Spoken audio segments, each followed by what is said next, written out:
Welcome, friends, to Old Time Radio Classics. Peter Lorre returns to the Inner Sanctum for Death is a Joker, broadcast June 10th, 1944, just 4 days after the D-Day invasion.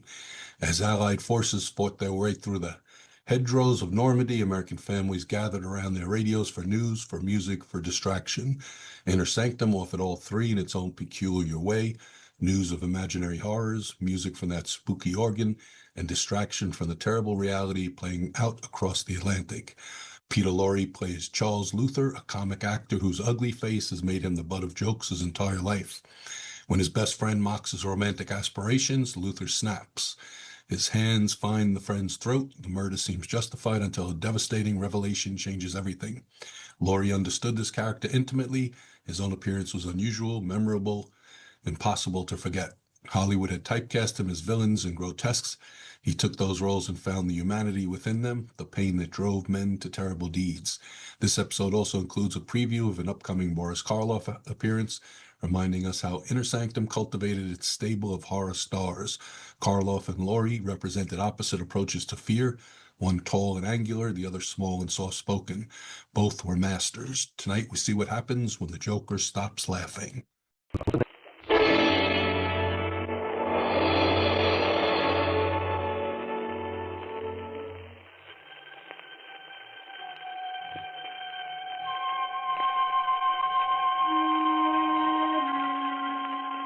Good evening. This is Peter Lorre.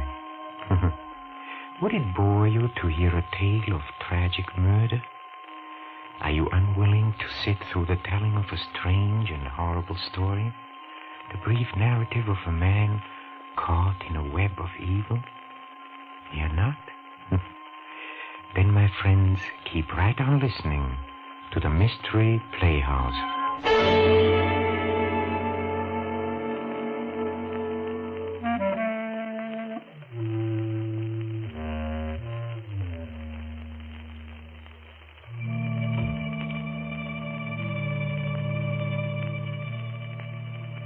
A sense of humor, I've heard it said many times, is of real benefit to him who possesses one. This particular sense has come to be so generally admired that it has attained the stature of a first-class virtue. Well, the fellow whom you're about to meet, while hardly falling into the virtuous category, he does have a sense of humor. Things like murder or hate and madness, or someone telling him his mother just died, practically rolls him in the aisles. He loves a good, ghoulish joke. Oh, and he loves to tell them, too. He's about to start one now. So follow me, please, to the Inner Sanctum and your host, Raymond.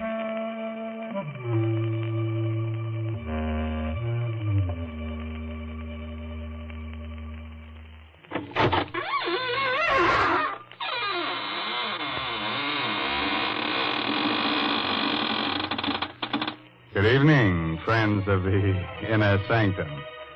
Now, come in, won't you? This is your host, Raymond, again, disturbing the peace. Say, have you ever had the screaming memes? Did you ever get an attack of the yelling and wailing jitters? You walk in your sleep? Do you ever wake in the middle of the night shrieking at the top of your lungs? Oh, you do? Well, you must be an awfully hard person to live with.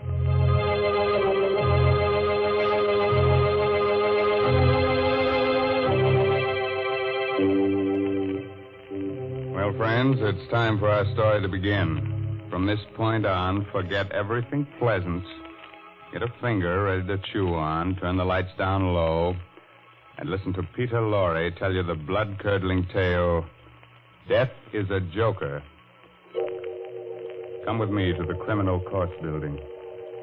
A tense hush falls upon the spectators as Charles Luther takes the stand. Gentlemen of the jury, I'm accused of murder. I'm an actor, a comedian. Look at my face. Ugly, huh? Yes, so ugly that whoever looks at it laughs. I'm not telling you this to win sympathy for myself. I I tell you this because it is important to your understanding. The strange events that brought me to this courtroom today to plead for my life. Shortly before midnight of November 28th, I went to the apartment of my friend Robert Langwell, the famous actor and matinee artist. Charles. Well, this is a surprise. Come in. Thank you. Would you like a drink? No, don't bother. I don't want anything. No? Well, then, here, may I take your thing? Mm. Oh, excuse me. Hello. Oh, George. Yes, I have the money for you. You'll be up? When? 20 minutes? Yes. Goodbye. George Galvin. You know him, Charles? Yes. Rotten actor, but an excellent poker player. So I've heard. Robert, before leaving the theater tonight, someone told me that you and Julie Winthrop are going to be married. Is it true? Yes, we'll be married in 2 weeks, right after my wife gets a decree in Reno. You must not marry Julie. Not marry Julie? Well, who are you to tell me what I can do? I know Julie well, and I also know you. That's why you must not marry her. Charles, it might be better for you to mind your own business. Julie and I are in love with each other. No, you're not. She's fascinated by your good looks. She's impressed by your fame, but she does not love you. Now, look here. We may be old friends, but I've stood all I'm going to. Wait a moment. I get it now. You're in love with her yourself. I'm in love with Julie. No, we are just friends. Friends? You're madly in love with her. That's why you came here tonight, isn't it? No. Friends. Stop, you're laughing. You in love with a girl like Julie. Why should my love make you laugh? Oh, so you admit it, huh? All right, I do. Why is it so funny? Do you think she'd have you? You, a clown, ugly, clumsy. You in love with Julie? And why not? Why not? You! Stop you laughing. Stop it. Can I? Look at yourself. Charles, let go of me. No. You're choking. Let go. A joke, huh? Charles. A joke. Laugh. Go ahead. Laugh now. Laugh. Robert. Robert. I didn't mean it. Robert. Lord, what have I done?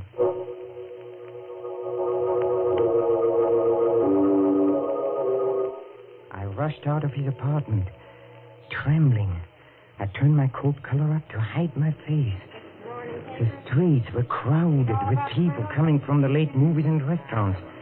I tried to make myself act naturally, but it was impossible. Everyone I saw, every pair of eyes that looked at me, seemed to accuse me of my crime. I stopped, waited for the light to change. Paper, mister. Morning paper. Read about the Reynolds execution. Here, let me have one. There you are. I didn't know Reynolds was to be executed tonight. Yeah, they burned him. Well, he deserved it. Murdering his friend like he did. Oh, wait a minute, mister. You forgot your chain. Oh, never mind.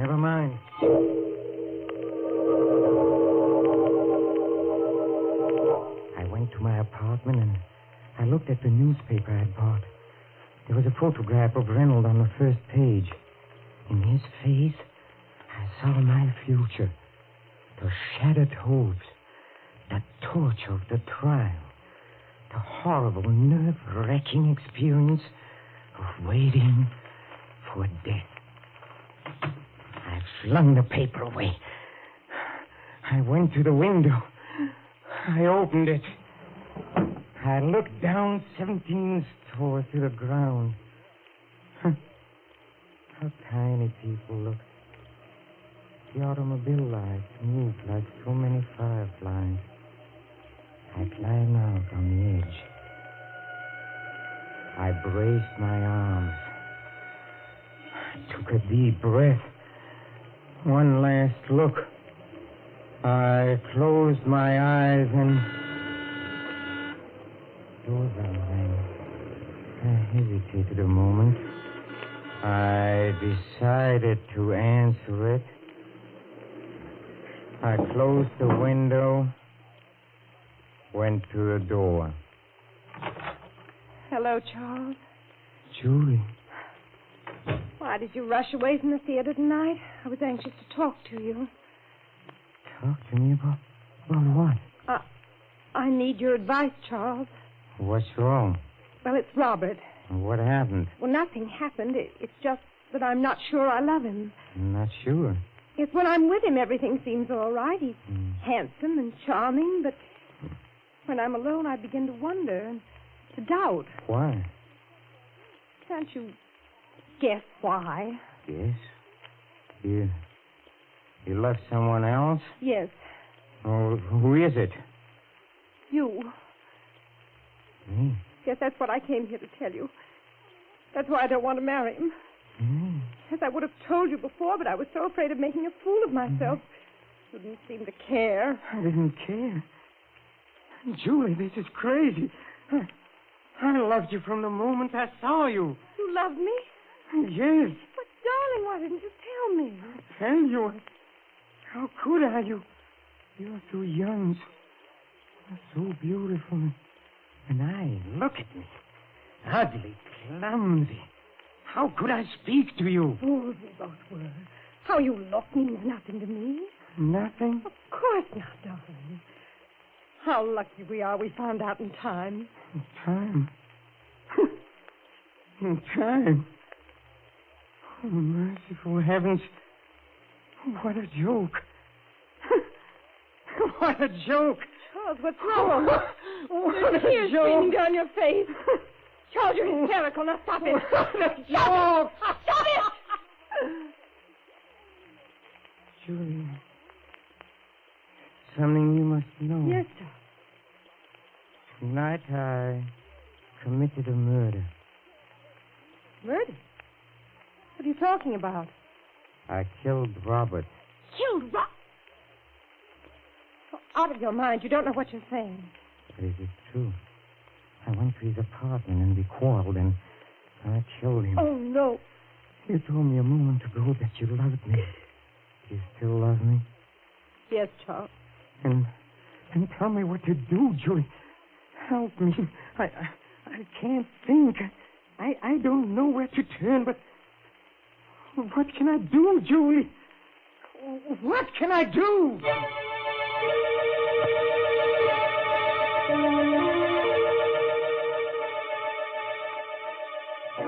Pull yourself together, Charles. This may not be as hopeless as you think. Why? Was Robert alone in the apartment when you called? Yes? Were you seen entering or leaving? No? Are you sure? Yes, his apartment is on the second floor. I walked up and down. What time did you get there? Shortly before midnight. And what did you do before that? Went to a movie. Movie. How long did you stay there? Oh, only about 20 minutes. Do you have the ticket stub? Huh? Yes, here it is. Charles, do you realize what this means? They may never find out about you. Never find out. That's right. They won't suspect you since they can't know your motive. No one saw you enter or leave, and you have an excellent alibi. Motive? Alibi, Julie. Do you realize what we are doing? We're talking of this as if we planned this crime, as though we were criminals. But I committed a crime, yes, but I'm no criminal. I didn't mean to do it. I know, darling, I know. But you must think of your own life now. Oh, And mine. Yes, Julia. Oh, I see what you mean. I'm not a criminal, but I must play the role of a criminal now. A subtle, clever criminal who is cunning enough to escape punishment. Can I do it?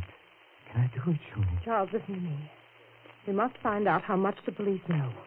If it's hopeless and they have found out about you, then it would be best to give yourself up. But let's not make any decisions until we know. But how can we know? Did Robert expect anyone tonight? Yes, George Galvin phoned while I was there. He said he'd be up in about 20 minutes. Then the body must have been discovered by now. Yes, I'm sure the police must be there by this time. I think that I'll go to Robert's apartment. No, Julie, no. I don't want you to become involved. I'm already involved. If it weren't for me, this horrible thing would never have happened. The least I can do is to help you now. But Julie... Promise me you'll not leave this apartment, Charles. All right. I won't be long. Julie. Yes. If something happens, if something goes wrong and is separated before you return, I want you to know that I don't know what to say, Julie.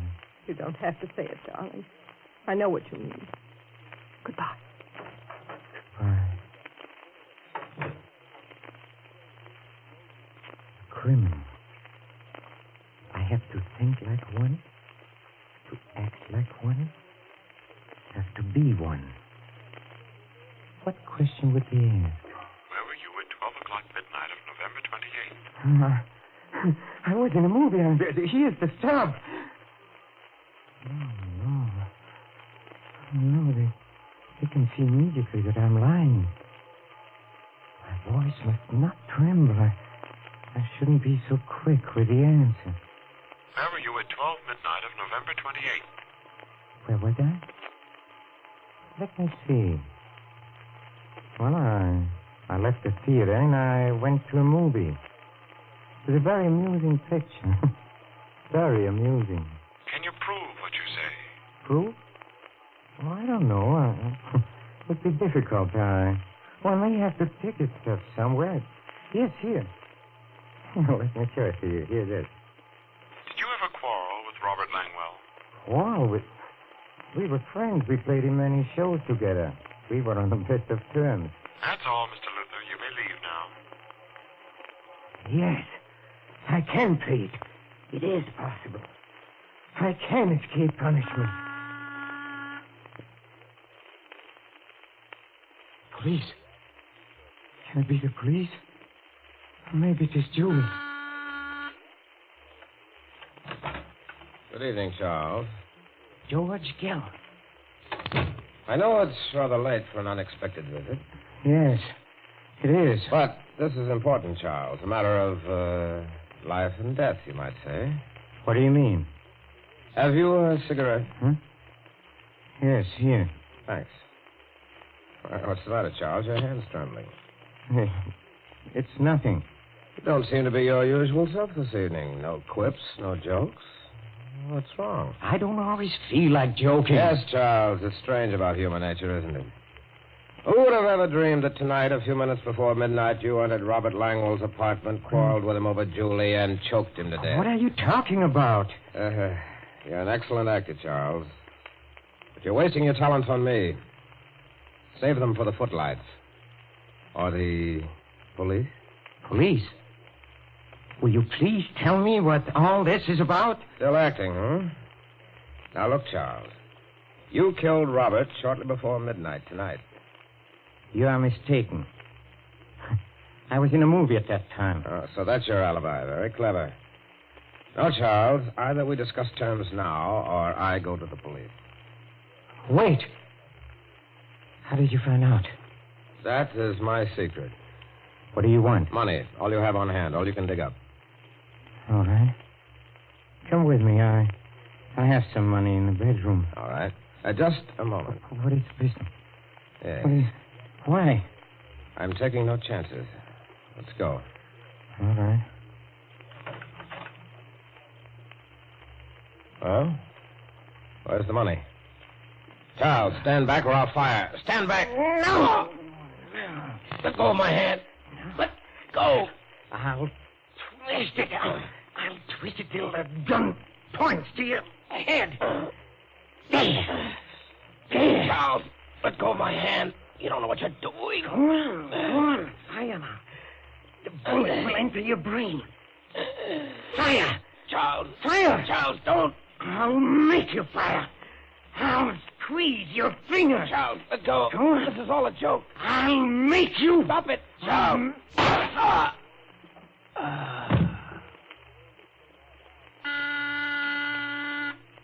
Just a second. Just a second. Charles. Darling, there's nothing more to worry about. Everything's all right now. We can be married and go on living and never fear anything. What makes you say that? Darling, you didn't commit a crime at all. What do you mean? Robert's alive. Alive? Yes, he's downstairs now paying the taxi. Robert is alive? Yes. I spoke to him about the marriage, and he was wonderful about the whole thing. Darling, aren't you happy? Our worries are all over. You can smile and be gay. That must be Robert now. Hello, Charles. Robert, I thought you were... Well, I'm not. But how did you... You see, I fainted. George Gelvin came in and brought me to. George Galvin. Did you tell George Galvin what happened? Yes, I did. Look here, Charles. As I told Julie, I'm willing to forget the whole thing if you are. Forget? Forget? Yes. It might have ended tragically, you know, but thinking it over, I realize I'm as much to blame as you are. So if you're willing to shake hands. Shake hands? There now, darling. There's nothing more to worry about. I feel so happy I could... Charles, what's the matter with you? It's nothing. It's nothing. It's nothing.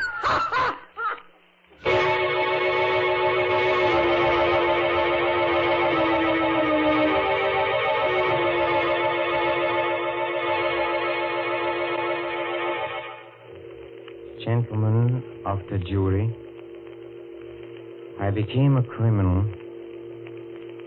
Well, because I thought I had committed a crime, and I had to think like a criminal. My motives were those of all men. I wanted happiness and wanted marriage to the woman I loved. What would you have done in my place?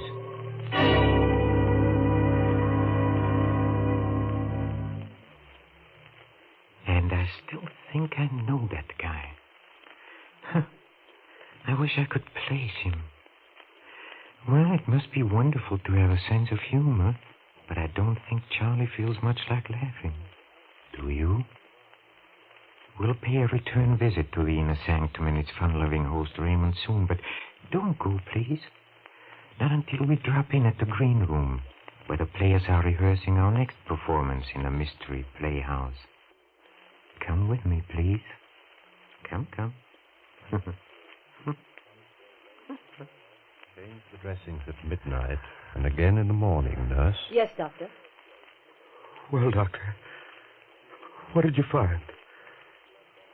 Will I be blind? Is it very bad? Now, take it easy, Mr. Denton. There's nothing to worry about. Nothing at all. You're sure?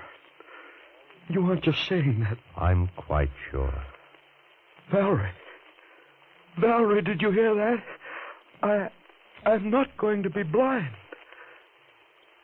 Valerie, where are you? Right here, darling. Did you hear? I won't be blind. Isn't that wonderful? Yes, darling, it's marvelous. You don't sound very excited. Valerie, don't you realize I'm going to see again? She doesn't sound excited because I don't want you to be excited, Mr. Denton. You've got to relax.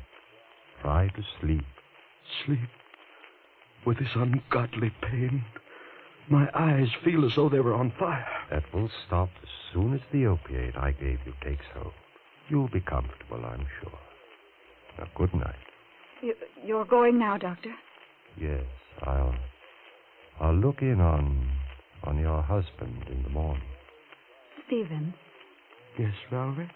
Do you mind if I step out into the corridor for a moment? But you promised not to leave me. I'm afraid, Valerie. Everything's so dark, The nurse will be here, dear, if you want anything. I just want to ask Dr. Wade some questions. Questions? But he's already told us. Yes, Stephen, I know. But I'd like to find out about the treatment and how I'm to take care of you when we get you home, you know. Just little things. All right. But hurry back. I want you near me. I will, dear. Good night, Mr. Denton. Good night, Doctor. And thank you. You're quite welcome. After you, Mrs. Denton. Thank you. I suggest we step into the consultation room across the hall. We'll have more privacy. All right. Here we are. Thank you. Well, it's been a long time, Valerie. Yes, Paul, it has. Almost 10 years, isn't it? About that? Strange that you should have called me, of all people, to treat your husband's eyes. Oh, I was panicky, Paul. I didn't know what to do. It all happened so suddenly. Stephen was working in his laboratory at the house when suddenly I heard a violent explosion. I ran in and found him clutching his eyes and screaming, "I'm blind." First thing I thought of was an ambulance. Then you. Why didn't you think of me 10 years ago? That's not fair, Paul. Was it fair to turn your back on me and then to marry a man almost twice your age? Paul, please, why bring up ancient history? It isn't ancient history to me. I've never forgotten you. Paul, about Stephen's eyes. What about them? I have a feeling that you weren't telling him the truth. You're right. Oh, you mean he's not going to regain his sight? He's going to be blind? Oh, Paul. You don't expect me to be terribly concerned, do you, Valerie? After all, he did take you away from me. Don't be vindictive, Paul. It wasn't Stephen's fault. He didn't even know of your existence. And you never told him that we were on the point of being married. No, never. It's rather ironic that we should meet again at the bedside of my rival, your husband, a man who may forever walk in darkness. Don't say that, Paul. It's horrible. But unfortunately true. A moment ago, you told me not to be vindictive. I'm not, really. But if I were, I could have my fill of vengeance if I told him about us. And then told him that he'll be blind forever. You wouldn't, Paul. Or I might take another form of revenge. I could tell you that an operation is called for. A very delicate operation. Are you trying to say that there might be a chance? Yes. But supposing I refuse to perform the operation? Paul, you're joking.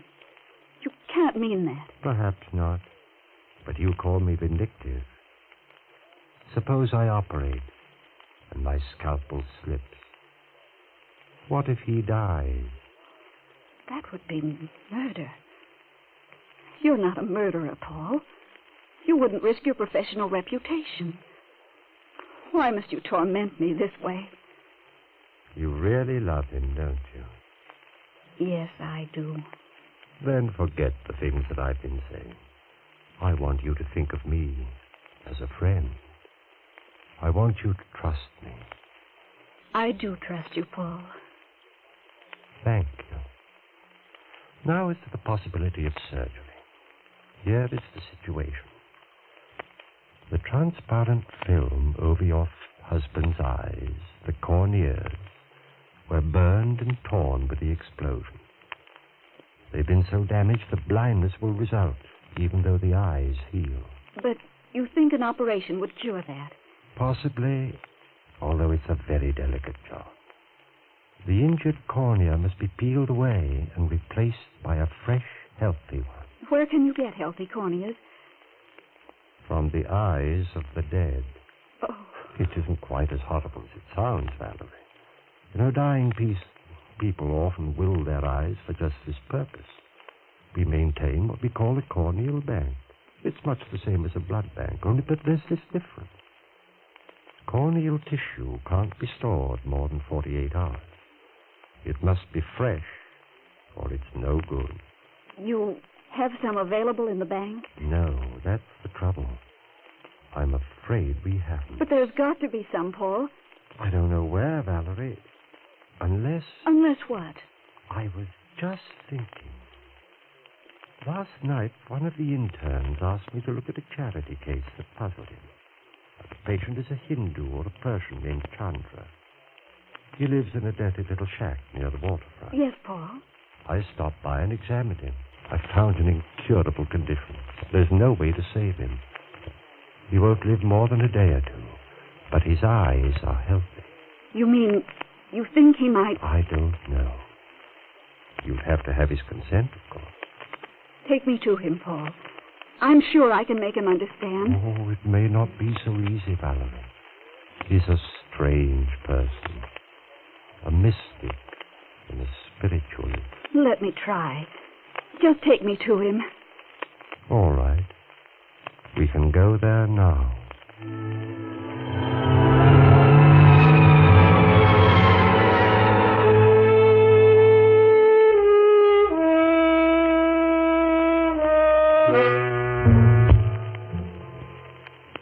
Doesn't the doctor sound familiar to you, huh? That's right. It's Boris Karloff, up to his old tricks.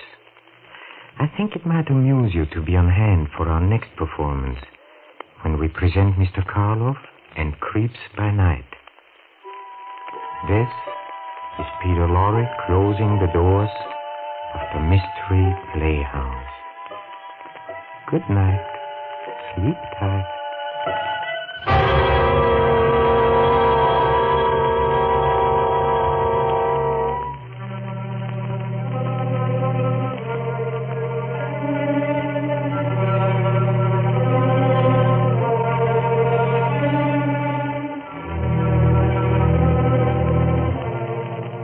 This is the Armed Forces Radio Service.